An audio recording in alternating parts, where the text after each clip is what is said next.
इस टाइम पर crypto currency की कोई कानूनी हैसियत नहीं है, लेकिन उसके बावजूद भी ईयर 2000 और 2001 के अंदर तकरीबन $20 बिलियन की ट्रांजैक्शन हुई है। अब ये इस टाइम पर हुई है जहां हमारे यहां कोई रेगुलराइजेशन नहीं है, जहां कोई रिकग्निशन नहीं है, जहां पैसे निकलवाने के लिए क्रिप्टो वाले वो बड़े 10,000 मसाइल होते हैं। उसके बावजूद भी हमारे यहां तकरीबन 2 करोड़ पाकिस्तानी ऐसे हैं जो कि क्रिप्टो करेंसी में इन्वेस्ट कर रहे हैं और उससे कमा भी रहे हैं।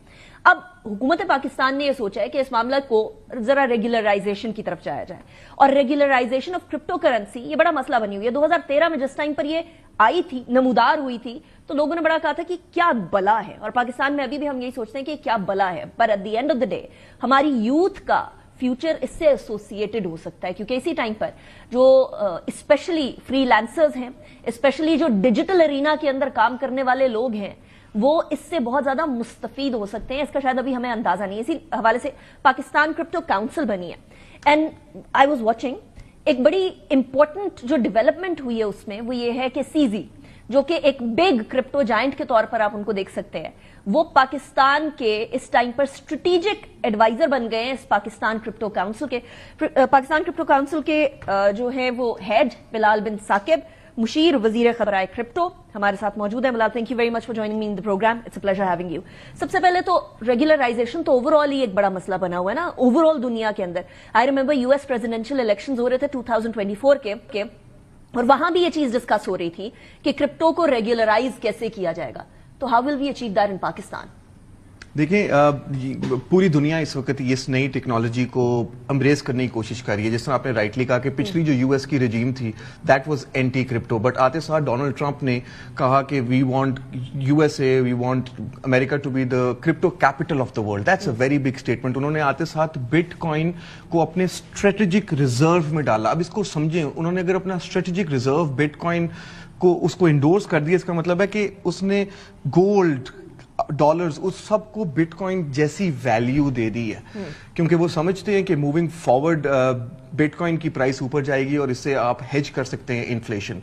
रही बात रेगुलेशन की, तो आपने यूएई में देखें, उन्होंने कब से वारा बना दिया है। सिंगापुर, टर्की, ये सारे मुल्क इस वक्त, इंडोनेशिया हमसे आगे हैं इन टर्म्स ऑफ रेगुलेटरी रजीम।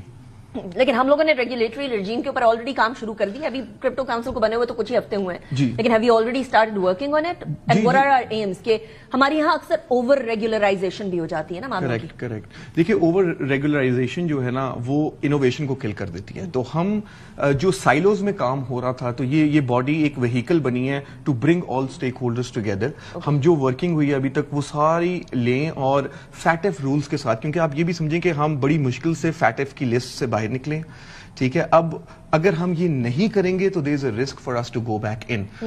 इसलिए हमने फैटेफ कंप्लाइंट बड़ी एक जबरदस्त रेगुलेटरी अप्रोच लेनी है, जिससे हमारे मुल्क के मसले हल हों। किस तरह ये अभी सारी एक्सचेंजेस चल रही हैं, हम एक्सचेंज लाइसेंसिंग करें, उनको लाइसेंसिंग फी लें, और उस पर एक रीजनेबल अमाउंट की कोई टैक्सेशन पॉलिसी लेके आए, जहां पे लोग जो है बाकी मुल्कों में जाके फॉर इंस्टेंस अपनी क्रिप्टो ऑफलोड ना करें, यहीं पे ऑफलोड करें कि आपके पास एफडीआई, आपके लोग अभी जो छुप छुप के काम कर रहे हैं, डर डर के काम कर रहे हैं, वो टैक्स ब्रैकेट में आना चाहिए, क्योंकि you know if this is an opportunity जिससे वो अपसाइड ले रहे हैं, तो we should give them an enabling environment. उसके अलावा हमारा जो इलेक्ट्रिसिटी का मसला है, जो एक इतनी बड़ी, मैं इलेक्ट्रिसिटी पे आती हूँ, बिकॉज ऑब्वियसली क्रिप्टो है तो फिर माइनिंग है तो फिर इलेक्ट्रिसिटी, और हेवी इंटेंसिव इलेक्ट्रिसिटी जो है कंजम्पशन करता है ये। लेकिन मेरे लिए ये एक सवाल जरूर है कि हमारी बहुत सारी अमाउंट या पैसे या फॉरेक्स जो है वो क्रिप्टो के जरिए ब्लैक मार्केट से बाहर जा रही थी, और आपने फैटिफ का भी जिक्र किया, वो रेगुलराइजेशन भी हमारे लिए बहुत जरूरी है। How are we going to ensure, क्योंकि क्रिप्टो का पर्पस यही था कि गवर्नमेंट्स किसी तरीके से इसके ऊपर हाथ ना डाल सके। सो हम कैसे इंश्योर करेंगे कि हम वो वाला दरवाजा बंद कर दें जो ब्लैक इकोनॉमी के जरिए बाहर जा रहा था?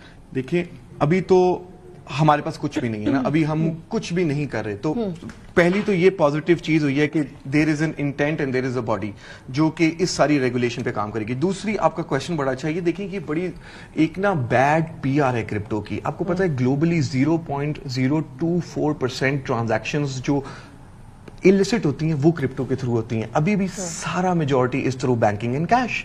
یہ بیڈ پی آر ہے کرپٹو کی, کیونکہ انیشلی آف کورس یوز اگر کیا گیا, بٹ ود ٹائم جو ٹرانسپیرنسی ہے اور ایسے ٹولز آگے ہوئے ہیں جہاں پہ آپ فیٹف کا یہ ایک ٹریول رول ہے کہ جس سے سارا ڈیٹا, یہ جب تک ہم ریگولیشن ہی لے کے آئیں گے یہ ایکسچینجز اور یہ جتنی ٹرانزیکشن ہو رہی ہیں اس کا ڈیٹا گورنمنٹ کے ساتھ شیئر ہی نہیں ہو سکتا. تو ہم آنکھیں بند کر کے بیٹھے رہیں کہ جی اس کا بہت زیادہ نقصان.